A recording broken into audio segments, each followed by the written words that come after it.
Welcome back to my YouTube channel Bhanu Prakash biology. आज हम respiration के मैकेनिज़्म को इस वीडियो में डिस्कशन करेंगे। इससे पहले हमने वीडियो में रेस्पिरेशन की रेस्पिरेटरी सिस्टम जो है उसको डिस्कशन किया था, जिसमें हमने लंग्स की स्ट्रक्चर और उस लंग्स के अंदर जो रेस्पिरेटरी यूनिट एल्वुलस कूपिकाएँ हैं उनकी स्ट्रक्चर के बारे में डिटेल में डिस्कशन किया था। रेस्पिरेशन के मैकेनिज़्म में आप यहाँ देखेंगे 3 मेन स्टेप इसमें आप इंक्लूड करेंगे, और इन 3 स्टेप में फर्स्ट स्टेप होता है पल्मोनरी वेंटिलेशन, सेकंड स्टेप रहेगा इसके अंदर गैस एक्सचेंज, थर्ड स्टेप रहेगा इसके अंदर ट्रांसपोर्टेशन ऑफ गैसेज। इसमें हम एक एक करके तीनों स्टेप को डिटेल में डिस्कशन करेंगे।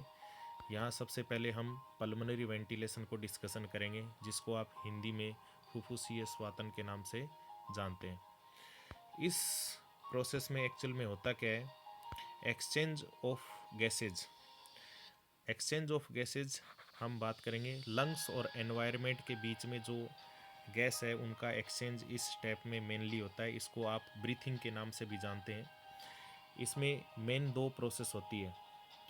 एक तो इसमें इंस्पिरेशन, जिसको आप इनहेलेशन भी कहते हैं। इस प्रोसेस में एक्चुअल में एयर जो है वो लंग्स के अंदर की तरफ ग्रहण की जाती है, या लंग्स के अंदर एयर को इनहेल किया जाता है। दूसरी प्रोसेस इसके अंदर एक्सपायरेशन, जिसे एक्सहेलेशन कहते हैं।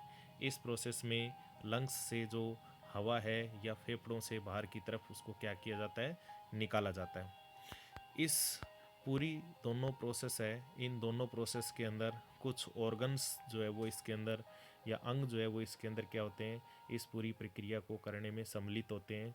वे कौन कौन से ऑर्गन जो इस प्रोसेस को यानी कि पल्मोनरी वेंटिलेशन या ब्रीथिंग के अंदर इन्वॉल्व होते हैं, वो अंग इसके अंदर रहेंगे। एक तो मसल्स ऑफ रिब्स, यानी कि जो हमारी पसलियाँ हैं, फेफड़ों के चारों तरफ जो है एक पसलियों का एक ढांचे नुमा स्ट्रक्चर होता है, जिसे आप थोरेसिक केज के नाम से जानते हैं।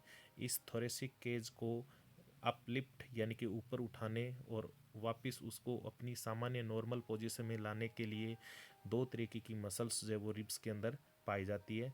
ये रिब्स जो है वो 2 तरीके की, एक तो एक्सटर्नल और दूसरी होती है इंटरनल इंटरकोस्टल मसल। हिंदी में आप इसे कहेंगे बाह्य और अंतःपरसुक पेशियाँ। यहाँ हम बात करेंगे ये एक्चुअल में है क्या चीज़। इससे पहले हम एक डायग्राम को जो है यहाँ मैं जूम करके आपको दिखाने का प्रयास करूँगा। ये हमारे जो एक तरीके से थोरेसिक केज है, रिब्स है, उसके अंदर आपको रिब्स के अंदर इस तरीके से ये मसल जो है वो आपको अंदर की तरफ दिखाई दे रही है, जिसमें ये आपकी जो फर्स्ट जो आप मसल देख रहे हो जिसको मैंने मार्क किया है, ये एक्चुअल के अंदर एक्सटर्नल इंटरकोस्टल मसल है। जबकि आपकी अंदर की तरफ जो मौजूद उसे आप इंटरनल इंटरकोस्टल मसल कहते हैं। ये दोनों मसल जो है वो अपने आप को कोऑर्डिनेट समन्वित करते हुए इस थोरेसिक केज यानी कि रिब्स को ऊपर व नीचे उठाने का काम करती है, जिससे हमारे लंग्स जो है, फेफड़े जो है वो फैलते और सिकुड़ते हैं। इसके बाद हमारा अगला जो सेकेंड ऑर्गन रहेगा वो रहेगा डायाफ्राम, जिसको आप हिंदी में तनुपट कहते हैं। एक्चुअल के अंदर ये जो थोरेसिक कैविटी है और थोरेसिक कैविटी के साथ ही एब्डोमिनल कैविटी इसके नीचे की तरफ होती है, तो थोरेसिक कैविटी और एब्डोमिनल कैविटी को सेपरेट करने वाली ये मस्कुलर सेप्टम होता है, जिसको आप डायाफ्राम के नाम से जानते हैं। ये भी आपके जो है इस ब्रीथिंग या पल्मोनरी वेंटिलेशन के अंदर इन्वॉल्व होता है। अगला जो ऑर्गन रहेगा इसके अंदर स्टर्नम। स्टर्नम को आप ब्रेस्ट बोन के नाम से भी जानते हैं। ब्रेस्ट बोन एक्चुअल के अंदर ये जो सामने की तरफ रिब्स होती है वो सामने से जुड़ती है इस बोन से, तो इस बोन का भी रोल जो है वो हमारे रेस्पिरेशन के अंदर, इस ब्रीथिंग के अंदर होता है। फिर इसके अंदर अगला इसके अंदर जो ऑर्गन रहेगा वो है एब्डोमिनल मसल, यानी कि जो हमारे एब्डोमन है उस एब्डोमन के चारों तरफ मौजूद जो मसल है वो इस प्रोसेस के अंदर क्या होती है, इन्वॉल्व होती है। एक्चुअल में हम इसको इस दूसरे डायग्राम के अंदर देखने का प्रयास करेंगे, जिसमें आपको ये 2 तरीके की जो मसल दिख रही है, जिसमें आपकी एक तो रहेगी एक्सटर्नल एब्डोमिनल ओब्लिक और दूसरी रहेगी इसके अंदर रेक्टस एब्डोमिनल। इन मसल के कॉन्ट्रैक्शन से जो एब्डोमन है उसका कॉन्ट्रैक्शन और रिलैक्सेशन होता है, और कॉन्ट्रैक्शन और रिलैक्सेशन होने से हमारे जो एब्डोमन के अंदर मौजूद विसरल ऑर्गन, जैसे कि उसमें अंदर की तरफ मौजूद एलिमेंट्री कैनाल, लीवर वगैरह जो है वो इस प्रोसेस के अंदर एब्डोमिनल कैविटी से होते हुए थोरेसिक कैविटी की तरफ जो है रेस्पिरेशन की तरफ जाते हैं और फिर नॉर्मली इसी मसल की हेल्प से वापस जो है वो क्या होते हैं, नीचे की तरफ आते हैं। इसकी पूरा जो है ऑर्गन का मतलब कोऑर्डिनेशन किस तरीके से होता है इंस्पिरेशन और एक्सपिरेशन को, उसको हम एक अलग स्लाइड के अंदर नेक्स्ट स्लाइड में डिस्कशन करेंगे। लेकिन कुछ और महत्वपूर्ण बिंदु हम यहाँ डिस्कशन करने वाले हैं इस टॉपिक से रिलेटेड। देखो, हमारे जो ब्रीथिंग की रेट या पल्मोनरी रेट, जिसमें आपके इंस्पिरेशन और एक एक्सपायरेशन यानी कि फेफड़ों के अंदर हवा भरना और फेफड़ों से बाहर निकालना, ये एक ब्रीथिंग कहलाता है। और ये ब्रीथिंग की जो रेट है वो हमारी 16 to 20 पर मिनट के हिसाब से हमारे जो है लंग्स के अंदर होती है, या एक अडल्ट के अंदर इस तरीके की रेट जो है वो देखने को मिलती है। दूसरा, इसके अंदर आप बात करेंगे, इसके अंदर नॉर्मल हम ब्रीथिंग करते हैं तो नॉर्मल ब्रीथिंग को आप एब्डोमिनल ब्रीथिंग के नाम से भी जानते हैं, क्योंकि इस प्रोसेस के अंदर हमारा जो एब्डोमन है वो क्या होता है, कभी इन्वॉल्व होता है। यानी कि इस नॉर्मल ब्रीथिंग के अंदर एब्डोमन लंग्स जो है वो क्या करता है, फैलाने और सिकोड़ने में हेल्प करता है। नेक्स्ट, इसके बाद में जब हम बहुत तेज़ी से हाँफते हुए रेस्पिरेशन करते हैं, यानी कि फोर्सफुली रेस्पिरेशन या ब्रीथिंग जब होती है, तो उसको आप थोरेसिक रेस्पिरेशन के नाम से जानते हैं, क्योंकि इसमें आपके जो एब्डोमन के साथ साथ जो थोरेक्स है उसकी रिब्स वगैरह जो है वो भी बहुत तेज़ी से क्या होती है, फैलती और सिकुड़ती है। यानी कि जो थोरेसिक कैविटी है वो भी क्या होती है, इस प्रोसेस के अंदर इन्वॉल्व होती है। तब इस वजह से इसे आप जो है थोरेसिक ब्रीथिंग के नाम से क्या करते हैं, जानते हैं। ये तो बात हुई इसके रिगार्डिंग कुछ इंटरेस्टिंग पॉइंट। अभी हम जो है पल्मोनरी वेंटिलेशन या ये प्रोसेस होती कैसे है उसको नेक्स्ट स्लाइड के अंदर डिस्कशन करेंगे। देखो, हम यहाँ कुछ फोटोग्राफ देख रहे हैं। इस फोटोग्राफ में फर्स्ट ऑफ ऑल ये जो आप देख रहे हो फोटोग्राफ, ये आपकी फेफड़ों के अंदर हवा भरना यानी कि इंस्पायरेशन की प्रोसेस को बता रहा है। जबकि दूसरा जो डायग्राम आप देख रहे हो, इस डायग्राम के अंदर आपको फेफड़ों के अंदर से हवा निकलते हुए यानी कि एक्सपायरेशन प्रोसेस जो है उसको क्या किया जा रहा है, बताया जा रहा है। इसी तरीके से यहाँ इंस्पायरेशन यानी कि सांस को अंदर लेने की प्रोसेस के रिगार्डिंग ये डायग्राम और है, और एक डायग्राम ये फेफड़ों से हवा जो है बाहर की तरफ निकाल रहे हैं, तब उससे संबंधित डायग्राम है। हम एक एक करके इनकी जो दोनों प्रोसेस है उसको आप एक फ्लो चार्ट के रिगार्डिंग जो है डिस्कशन करेंगे। इस फ्लो चार्ट में आप देख रहे हो, सबसे पहले देखें इसके अंदर इंस्पायरेशन के दौरान क्या होगा, यानी कि फेफड़ों में जब हवा भरी जाती है कैसे भरी जाती है, या फेफड़ों में हवा भरने का तरीका किस तरीके से होता है। तो उसमें देखें, सबसे पहले कॉन्ट्रैक्शन ऑफ इंटरकोस्टल मसल, यानी कि रिब्स की जो इंटरकोस्टल मसल है उसका क्या होता है, कॉन्ट्रैक्शन होता है। फिर इसके कारण क्या होता है कि जो रिब्स केज का मतलब जैसे मैंने बताया था कि भी जो पसलियाँ हमारी रिब्स जो होती है बोन, वो चारों तरफ फेफड़ों के एक ढांचे का निर्माण करती है जिसे आप रिब केज कहते हैं। वो ऊपर की तरफ और उठते हुए और बाहर की तरफ जो है क्या होते हैं, निकलते हैं।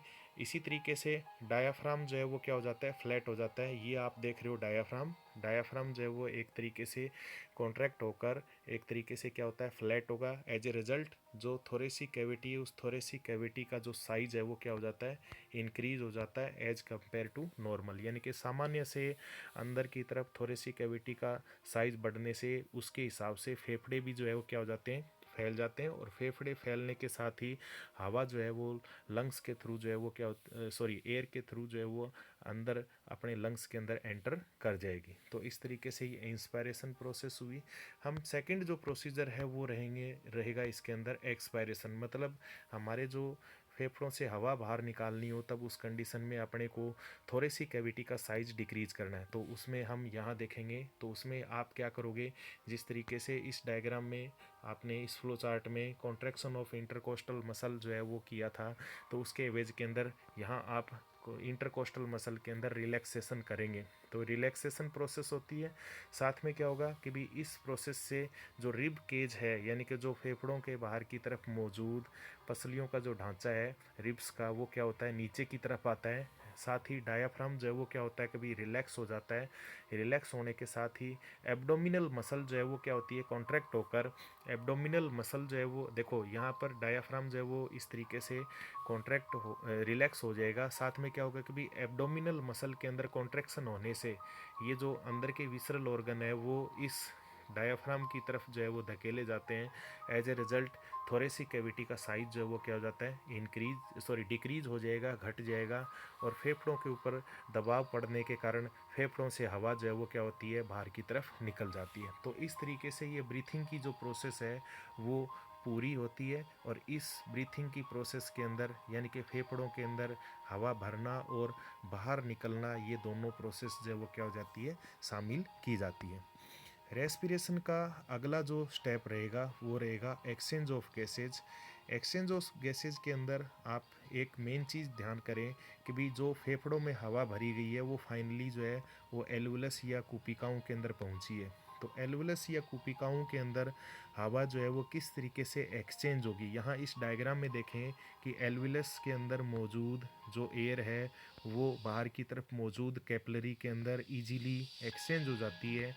लेकिन ये एक्सचेंज होने का तरीका क्या है, इस एक्सचेंज होने की प्रोसेस के अंदर एक फिनोमिना जो डिफ्यूज़न कहलाता है वो प्रोसेस जो है वो इसमें इन्वॉल्व होती है। तो डिफ्यूज़न जो है वो आपके गैसों के रिगार्डिंग होना है, तो उस गैसों के डिफ्यूज़न की प्रोसेस जो है वो गैस के एक प्रेशर के ऊपर डिपेंड करती है। और वो प्रेशर जो है वो आपका गैस का पार्शियल प्रेशर, या हिंदी में आप कहें उसे आंशिक दाब के नाम से जाना जाता है। मतलब वही जो डिफ्यूज़न की एक सामान्य डेफिनेशन जिसमें आप गैस के हिसाब से आप अप्लाई करेंगे, तो इसमें हायर जो प्रेशर है उस हायर प्रेशर से जो लो प्रेशर की ओर ये गैसें जो है वो क्या होती है, डिफ्यूज़ होती है। तो इसमें आप देखेंगे पार्शियल प्रेशर को, पार्शियल प्रेशर जो है वो एक्चुअल में क्या होता है, एक्चुअल में it depends on partial pressure, यानी कि गैसों का एक्सचेंज जो है वो on the partial pressure of gases. Partial pressure की हम डेफिनेशन देखें तो डेफिनेशन में आप देखें partial pressure of any gas is proportional to the present amount of gases in atmosphere, यानी कि गैसेज के अंदर गैसेस जो है वो एटमॉस्फेयर के अंदर कितनी मौजूद है वो उसकी अमाउंट के ऊपर पार्शियल प्रेशर जो है वो क्या होता है, कैलकुलेट किया जाता है। हम कुछ गैसेस जैसे कि हमारे एटमॉस्फेयर के अंदर रेस्पिरेशन के रिगार्डिंग कार्बन डाइऑक्साइड और ऑक्सीजन जो है उन गैसों का पार्शियल प्रेशर जो है वो कैलकुलेट करेंगे। साथ ही नाइट्रोजन गैस का जो है वो पार्शियल प्रेशर भी हम कैलकुलेट यहाँ पर करेंगे। हम देखें रेस्पिरेशन के अंदर सबसे पहले ऑक्सीजन गैस का पार्शियल प्रेशर जो है वो हम यहाँ पर निकालेंगे। हमारे एटमॉस्फेयर के अंदर अप्रोक्सीमेट 21% जो है वो आपकी ऑक्सीजन गैस होती है। तो परसेंट आपने इसका हटाया तो इसके डिवाइड में आपने जो है 100 किया, और उसका प्रेशर अपने को कैलकुलेट करना है। तो उसमें आप 760 जो एटमॉस्फेरिक आपका प्रेशर होता है mm/Hg है, तो उसको आपने मल्टीप्लाई कर दिया 760 से। तो 760 आपने इसको जो है सोल्व किया, तो सोल्व करने पर आपका जो आंसर आता है 159.1, ये आपका प्रेशर जो है वो पार्शियल प्रेशर है ऑक्सीजन गैस का। आप mm/Hg ये इसकी यूनिट रहेगी इसके अंदर। तो इस तरीके से हमने यहाँ देखा कि भी ऑक्सीजन गैस का जो पार्शियल प्रेशर है वो 159.1 mm/Hg।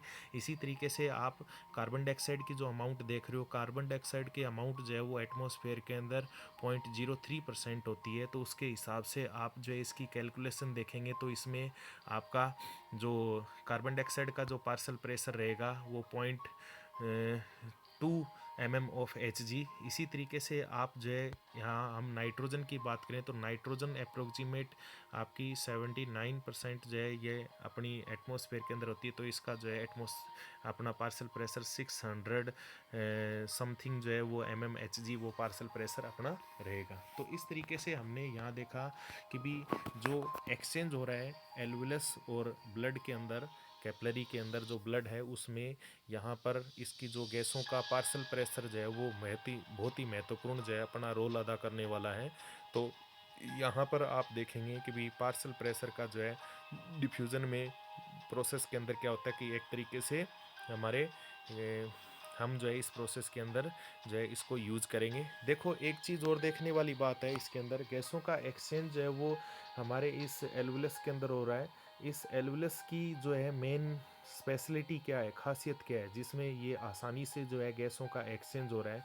तो देखो यहाँ पर हम थोड़ा सा एक बार रिवाइज कर रहे हैं, पीछे की जो वीडियो है उसमें भी हमने देखा था कि भी हमारी जो ये रेस्पिरेटरी साइट के रूप में आसानी से डिफ्यूज़न कैसे पॉसिबल है। तो उसके लिए देखो कि भी थिन सिक्वा मेजल या स्क्वैमोस एपिथेलियम एल्वुलाई की सिंगल लेयर होती है एक। फिर उसके बाद में ये ब्लड कैपलरी की एक सिंगल लेयर जो है वो आपकी एंडोथेलियल जो है ब्लड कैपलरी की मौजूद रहती है। इसी तरीके से इनके बीच में जो है एक पतली सी बेसमेंट मेम्ब्रेन रहेगी। तो आसानी से ये दो जो सिंगल लेयर जो लेयर आपकी जो सेल की परत है, इन परत से आसानी से गैसों का क्या हो जाता है, एक्सचेंज हो जाता है। तो गैसों का एक्सचेंज जो है वो एक्चुअल के अंदर हमारे इस आसानी से होने का कारण जो है इसकी स्पेशल बनावट है। इस बनावट से ही जो है एल्वुलस के अंदर गैसों का एक्सचेंज हो जाता है। लेकिन हम बात करेंगे इस पार्सल प्रेशर का एक्चुअल के अंदर क्या रोल है और किस तरीके से गैसों का एक्सचेंज होता है, जिसको हम नेक्स्ट स्लाइड के अंदर डिस्कशन करेंगे। तो नेक्स्ट स्लाइड में हम देखें कि हमारे देखो कि जो गैस इनहेल्ड की गई है वो आप देख रहे हो इसके अंदर, और इसी तरीके से ये एक्सपायर्ड जो एयर है यानी कि ये पल्मोनरी वेंटिलेशन के रिगार्डिंग प्रोसेस को दिखाया गया है। अभी देखो जो एल्वुलस के अंदर जो एयर जाती है उस एयर की अमाउंट एल्वुलस के अंदर PO2 का लेवल जो यहाँ एटमॉस्फेयर के अंदर 159 पॉइंट समथिंग था, वो अब घटकर PO2 लेवल 104 यानी कि 104 के लगभग जो है पार्सल प्रेशर एल्वुलस के अंदर रह जाता है। इसी तरीके से हमारी जो ये CO2 गैस का जो अपने पी CO2 का जो वैल्यू थी हमने कैलकुलेट करी थी, उसकी वैल्यू जो है वो आपके 0.2 के लगभग जो है वो आपकी वैल्यू थी। इसके अंदर 0.3 के लगभग जो है ये मान लीजिए इसके अंदर MM(Hg) जो है वो वैल्यू थी। लेकिन यहाँ पर एल्वुलस के अंदर ऑलरेडी पहले से कार्बन डाइऑक्साइड मौजूद है, तो इस वजह से यहाँ पर PO2 का जो लेवल है, PCO2 का जो लेवल है वो अप्रोक्सीमेट 40 MM(Hg) हो जाता है। अभी हमें यहाँ पर जो बाहर की एटमॉस्फेयर की PO2 का लेवल जो है और PCO2 partial pressure of oxygen और पार्सल प्रेशर ऑफ CO2 का एटमॉस्फेयर से कोई लेना देना नहीं है। हमें एक्चुअल के अंदर जो एल्वुलस के अंदर मौजूद जो एटमॉस्फेयर है उस एटमॉस्फेयर से ही एटमॉस्फेयर के अंदर मौजूद partial pressure of carbon dioxide, partial pressure of oxygen का लेना देना है। देखें इसके अंदर आप जो एल्वुलस के बाहर की तरफ ब्लड कैपिलरी जिसमें आपका जो डीऑक्सीजनेटेड फॉर्म के रूप में जो ब्लड आ रहा है, उस ब्लड के थोड़े से हम यहाँ पर डाटा को देखें ऑक्सीजन और कार्बन डाइऑक्साइड के पार्सल प्रेशर को। तो जो डीऑक्सीजनेटेड ब्लड है उस डीऑक्सीजनेटेड ब्लड के अंदर ऑक्सीजन पहले से ही कम है, तो उस वजह से यहाँ पर PO2 का लेवल जो है वो आपके 40 रहेगा। इसी तरीके से आपका PCO2 का लेवल जो है वो आपका 46 रहेगा। आप यहाँ देखिए इसके अंदर सबसे पहले ऑक्सीजन के रिगार्डिंग बात करें और यहाँ पर इस जगह ऑक्सीजन की, तो यहाँ पर ऑक्सीजन की हाई कंसंट्रेशन है और यहाँ पर लो कंसंट्रेशन है। As a result diffusion high concentration to low concentration, it means यहाँ पर डिफ्यूज़न की प्रोसेस से जो ऑक्सीजन है वो ब्लड कैपिलरी के अंदर जाएगी। इसी तरीके से आप देखो यहाँ पर PCO2 का लेवल जो है वो आप देख रहे हैं कि भी एक तरीके से इसमें यहाँ 46 है और बाहर की तरफ जो है PCO2 एल्वुलस के अंदर मौजूद 40 है। तो इसमें आपकी हायर कंसंट्रेशन ब्लड कैपिलरी के अंदर ज़्यादा है। एज ए रिजल्ट क्या होगा कि भी ये जो कार्बन डाइऑक्साइड गैस है वो डिफ्यूज़ होगी ब्लड कैपिलरी से आपकी एल्वुलस के अंदर। एज ए रिजल्ट जब ये गैसों का एक्सचेंज हो जाता है तो यहाँ पर देखें कि भी PO2 जो है वो आपका जब ऑक्सीजनेटेड होगा तो उसका वैल्यू P40 से P100 हो जाता है। इसी तरीके से आपका जो PCO2 का लेवल जो है वो घटकर आपका जो है वो 46 से 40 हो जाएगा ऑक्सीजनेटेड ब्लड के अंदर। अब ये ब्लड जो है वो आपका सर्कुलेटरी सिस्टम के थ्रू पूरे बॉडी के अंदर एंटर करता है या शरीर में जाता है। यहाँ आप देख रहे हैं सर्कुलेटरी सिस्टम के अंदर, तो आपके शरीर के अंदर जैसे जैसे हमारे शरीर के अंदर ये ब्लड जो है वो आगे सर्कुलेट होता है तो उसमें से ऑक्सीजन को कंज्यूम किया जाता है। तो इस वजह से जैसे जैसे ऑक्सीजन कंज्यूम होगी तो ये हमारा PO2 का लेवल घटता हुआ जाता है। इसी तरीके से PCO2 का जो लेवल है वो कांस्टेंट रहता है, क्योंकि टिश्यू के अंदर ऑलरेडी पहले से ही CO2 जो है वो क्या होती है, कम होती है। लेकिन उसको जो है जैसे जैसे हम ज़्यादा गहराई में टिश्यू में जाते हैं तो वहाँ PCO2 लेवल धीरे धीरे करके बढ़ना शुरू हो जाता है। देखें हमने यहाँ आगे जो देखना टिश्यू लेवल पर गैसों का एक्सचेंज में देखें कि भी ऑलरेडी पहले से ही ऑक्सीजन की टिश्यू में कमी होती है, तो PO2 का लेवल कम होने से यहाँ ब्लड से जो टिश्यू के अंदर ऑक्सीजन जब वो क्या होती है एंटर करती है। इसी तरीके से CO2 जो है वो आपकी टिश्यू के अंदर ऑलरेडी पहले से ही ज़्यादा है, तब इस वजह से यहाँ पर ये जो है डिफ्यूज़ होकर ब्लड के अंदर जाएगी और एज ए रिज़ल्ट दोबारा से जब हम देखेंगे डीऑक्सीजनेटेड ब्लड वेन के अंदर देखेंगे तो उसमें वैल्यू जो है जो आपके पल्मोनरी वेन के अंदर थी, यानी कि जो डीऑक्सीजनेटेड ब्लड था उसके समान जो है वो ब्लड की अंदर PCO2 और PO2 का लेवल हो जाता है। तो इस तरीके से हमने यहाँ देखा कि जो गैसों का एक्सचेंज है वो पार्शल प्रेशर और डिफ्यूज़न के ऊपर क्या करता है, डिपेंड करता है। नाउ द नेक्स्ट हमारा थर्ड जो टॉपिक रहेगा वो रेस्पिरेशन के रिगार्डिंग वो रहेगा transportation of gases. Transportation of gases के अंदर सबसे पहले हम डिस्कशन करेंगे ट्रांसपोर्टेशन ऑफ ऑक्सीजन। ऑक्सीजन जो है वो आपकी दो तरीके से ट्रांसपोर्टेट होती है।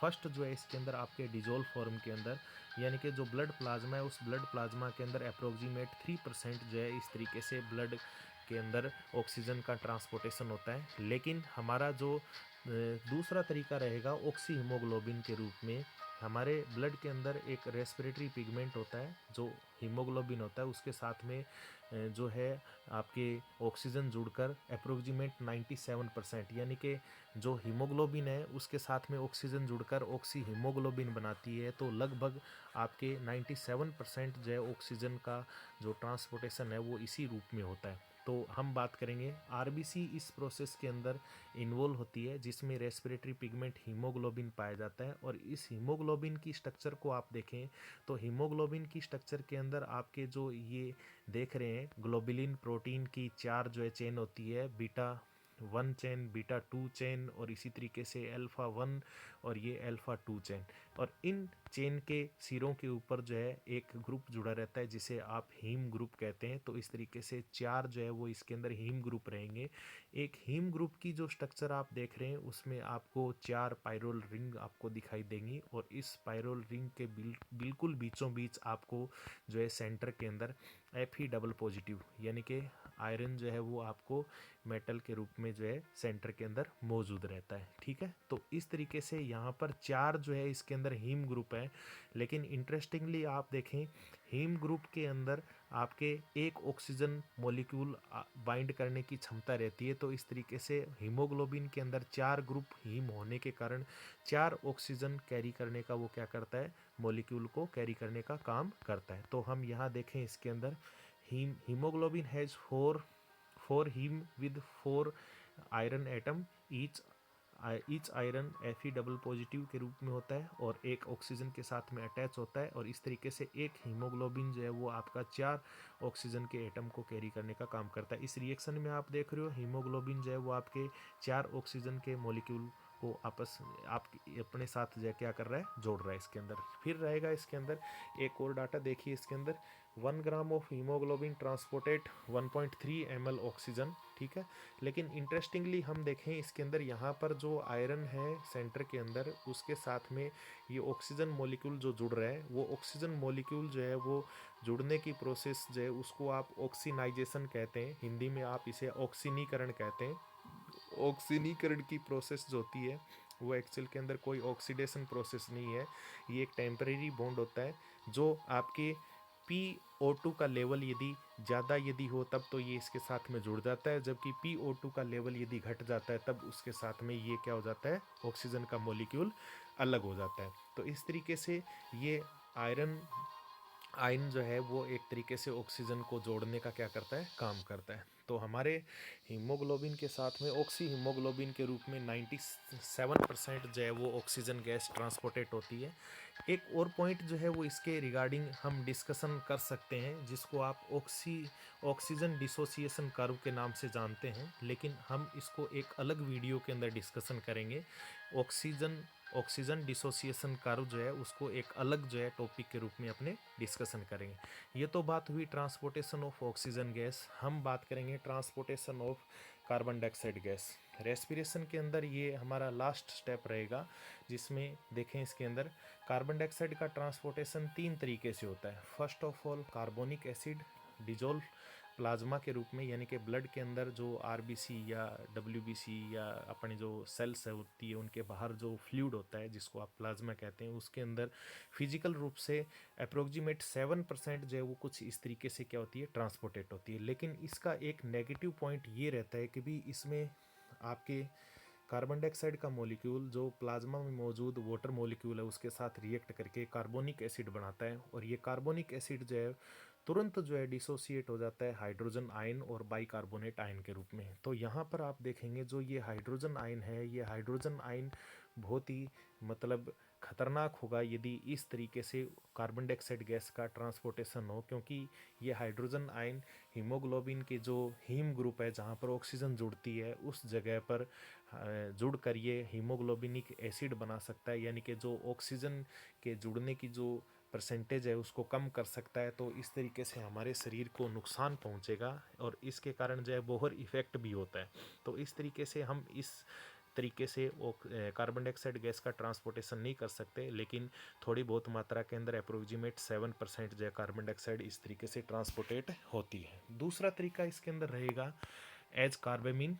कार्बामीन के रूप में जो है इस तरीके का ट्रांसपोर्टेशन जो है वो 20 to 25% होता है।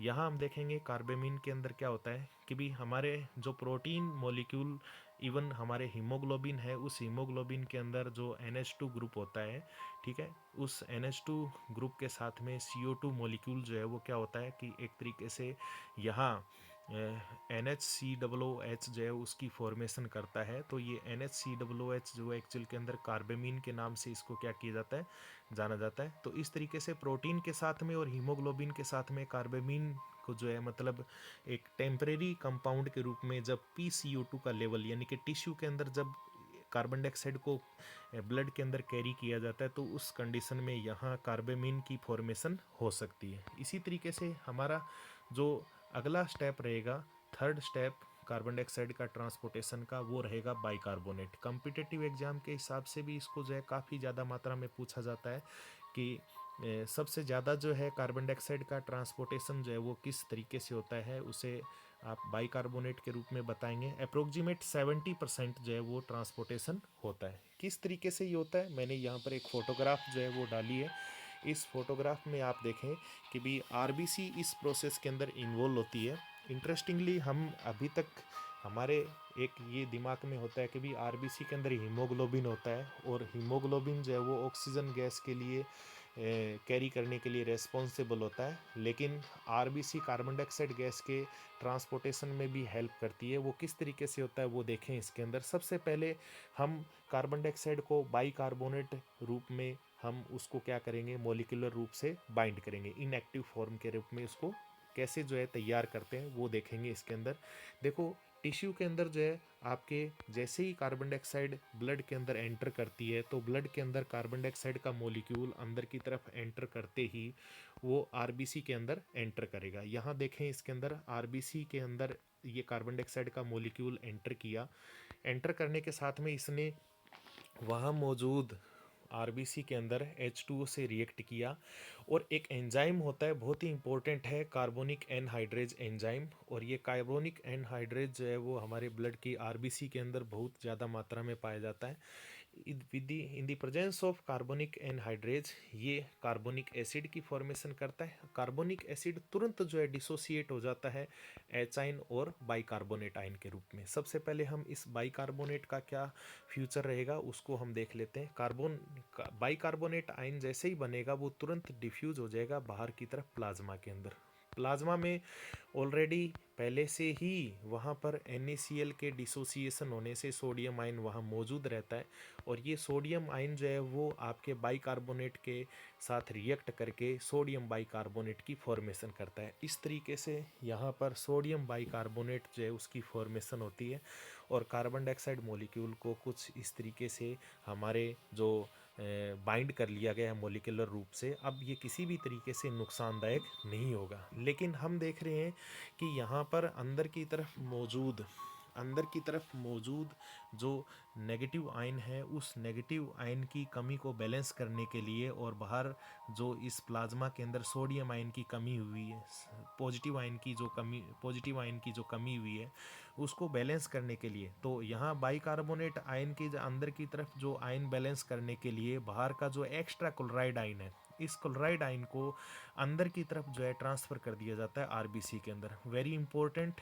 इस प्रोसेस को हम जो है एक नाम देते हैं जिसे कहते हैं क्लोराइड शिफ्ट। तो क्लोराइड शिफ्ट जो है उसको एक और नाम दिया जाता है हैम्बर्ग फिनोमिना के नाम से जानते हैं। तो ये एक्चुअल में आयनिक बैलेंस करने के लिए जो है प्रोसेस को किया गया है, जिसमें ये बाइकार्बोनेट आयन की जो है आरबीसी के अंदर कमी हुई है उसको ये पूरा करने के लिए काम में आ रहा है। लेकिन ये क्लोराइड आयन जो है वो अब एक्स्ट्रा हो जाएगा, क्योंकि यहाँ जो ये एच आयन है वो अब हीमोग्लोबिन के साथ में रिएक्ट करेगा। ये एच आयन जो है वो आपके हीमोग्लोबिन के साथ में रिएक्ट करेगा और हीमोग्लोबिनिक एसिड की फॉर्मेशन करता है। तो हीमोग्लोबिनिक एसिड जो है वो आपका एक्चुअल के अंदर एच आयन को इसने क्या कर लिया, कंज्यूम कर लिया। अब ये जो क्लोराइड आयन है, इस क्लोराइड आयन को जो है पोटेशियम के साथ रिएक्ट करना होगा।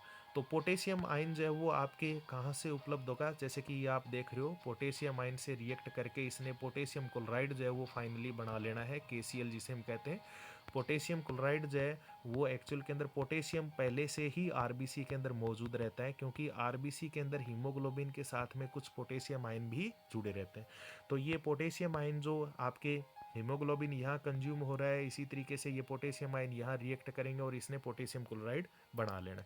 इसी समय देखेंगे इसके अंदर कि भी टिश्यू के अंदर जब आरबीसी इस कार्बन डाइऑक्साइड मॉलिक्यूल को रिसीव करती है, तो इस प्रोसेस के अंदर ये जो उसके अंदर की तरफ मौजूद हीमोग्लोबिन के साथ ऑक्सीजन जुड़ा हुआ है, यानी कि ऑक्सी हीमोग्लोबिन है, उस ऑक्सी हीमोग्लोबिन का तुरंत डिसोसिएशन हो जाएगा और एज ए रिजल्ट ऑक्सीजन जो है मॉलिक्यूल रिलीज हो जाएगा और हीमोग्लोबिन फ्री हो जाएगा। जो ये ऑक्सीजन यहाँ पर इससे अलग हुई है वो आरबीसी से बाहर निकल जाएगी, तो टिश्यू के अंदर इसका क्या हो जाता है, ट्रांसफ़र हो जाता है। तो दोनों प्रोसेस जो वो इसके अंदर चल रही है, और इस दोनों प्रोसेस के चलने से जो है कार्बन डाइऑक्साइड का मॉलिक्यूल जो है उसको बाइकार्बोनेट के रूप में कन्वर्ट कर दिया गया, और बदले में आरबीसी ने जो है उसके एवज में ऑक्सीजन को वहाँ उपलब्ध करवा दिया। इस तरीके से टिश्यू के अंदर जो है आपने कार्बन डाइऑक्साइड को बाइकार्बोनेट के रूप में क्या कर लिया, बांध लिया, और फाइनली जो है ये ट्रांसपोर्टेट होती हुई लंग्स के अंदर पहुंचती है। तो लंग्स के अंदर किस तरीके से इस बाइकार्बोनेट को रिलीज किया जाता है उसको हम एक अलग स्लाइड में देखेंगे। यहाँ देखें इसके अंदर लंग्स के अंदर किस तरीके से ये प्रोसेस होती है। तो लंग्स में आप देखो कि बिल्कुल रिवर्स प्रोसेस होगी। रिवर्स प्रोसेस में देखें ये बाइकार्बोनेट, सोडियम बाइकार्बोनेट तुरंत डिसोसिएट हो जाएगा बाइकार्बोनेट आयन और सोडियम आयन के रूप में। बाइकार्बोनेट आयन जो है वो तुरंत जो है वो आपका चला जाता है किसके अंदर, आरबीसी के अंदर। अब आरबीसी के अंदर जैसे ही ये चला जाएगा तब उस कंडीशन के अंदर यहाँ पर ये जो पोटेशियम क्लोराइड जो बना हुआ है उस पोटेशियम क्लोराइड का डिसोसिएशन हो जाएगा पोटेशियम आयन और क्लोराइड आयन के रूप में। तो बाइकार्बोनेट की जो अंदर की तरफ एंट्री होने से क्लोराइड आयन बाहर की तरफ चला जाता है और इस तरीके से ये बैलेंस हो जाएगा।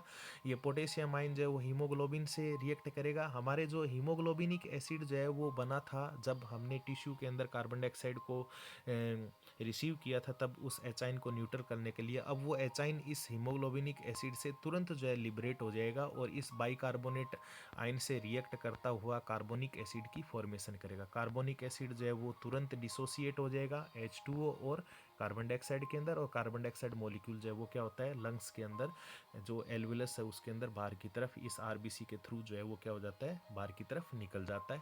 लेकिन आप यहाँ देखें ये जो आप देख रहे हो H.HbCO2 ये एक्चुअल के अंदर इसी कार्बेमिन का ही एक छोटा रूप जो है उसको बताया गया है। तो इसमें यहाँ पर जैसे ही PCO2 का लेवल यानी कि लंग्स के अंदर लेवल कम होता है, तब उस कंडीशन के अंदर यहाँ पर ये हीमोग्लोबिन से अलग होकर कार्बन डाइऑक्साइड मॉलिक्यूल को क्या कर दिया, इसने कार्बेमिन से उसने अलग कर दिया। तो इस तरीके से यहाँ पर दोनों प्रोसेस चल रही है। कार्बेमिन जो हीमोग्लोबिन के अंदर मौजूद था उससे भी कार्बन डाइऑक्साइड जो है मॉलिक्यूल यहाँ पर बाहर की तरफ निकल रहा है। तो इसी तरीके से आप देखेंगे इसके अंदर कि भी ये जो हीमोग्लोबिन जो यहाँ पर अलग हुआ है, जो अलग ये हीमोग्लोबिन हुआ है हीमोग्लोबिनिक एसिड से, उसके साथ में पोटेशियम आयन रिएक्ट करेगा।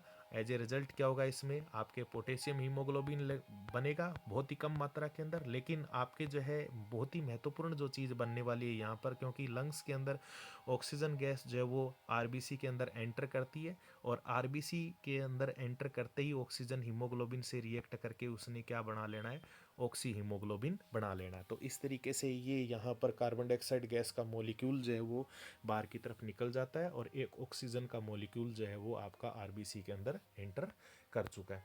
लेकिन एक चीज़ और देखेंगे इसके अंदर, इस प्रोसेस के अंदर एक जो है हम फिनोमिना या इफेक्ट को डिस्कशन करते हैं जिसे कहते हैं हाल्डन इफेक्ट। हाल्डन इफेक्ट क्या होता है, effect of oxy haemoglobin formation of dissociation on CO2 transported is called Halden effect। Mean to से यहाँ देखें इसके अंदर कि भी लंग्स के अंदर एक कार्बन डाइऑक्साइड का मॉलिक्यूल यदि यहाँ आरबीसी से डिसोसिएट होकर बाहर की तरफ निकल रहा है, तो बदले में एक ऑक्सीजन का मॉलिक्यूल अंदर की तरफ क्या हो रहा है, अंदर की तरफ एंटर करके ऑक्सी हीमोग्लोबिन को बना रहा है। तो इस इफेक्ट को अपने हाल्डन इफेक्ट के नाम से जानते हैं। तो ये हमारे जो है यहाँ रेस्पिरेशन के मैकेनिज्म, और रेस्पिरेशन के मैकेनिज्म के अंदर लास्ट जो पॉइंट हमने ट्रांसपोर्टेशन ऑफ गैसेज के रिगार्डिंग डिस्कशन किया। उम्मीद करता हूँ आपको वीडियो पसंद आई होगी। अगली वीडियो जो है हम इस रेस्पिरेशन से संबंधित कुछ और भी डिस्कशन करेंगे। तब तक के लिए धन्यवाद।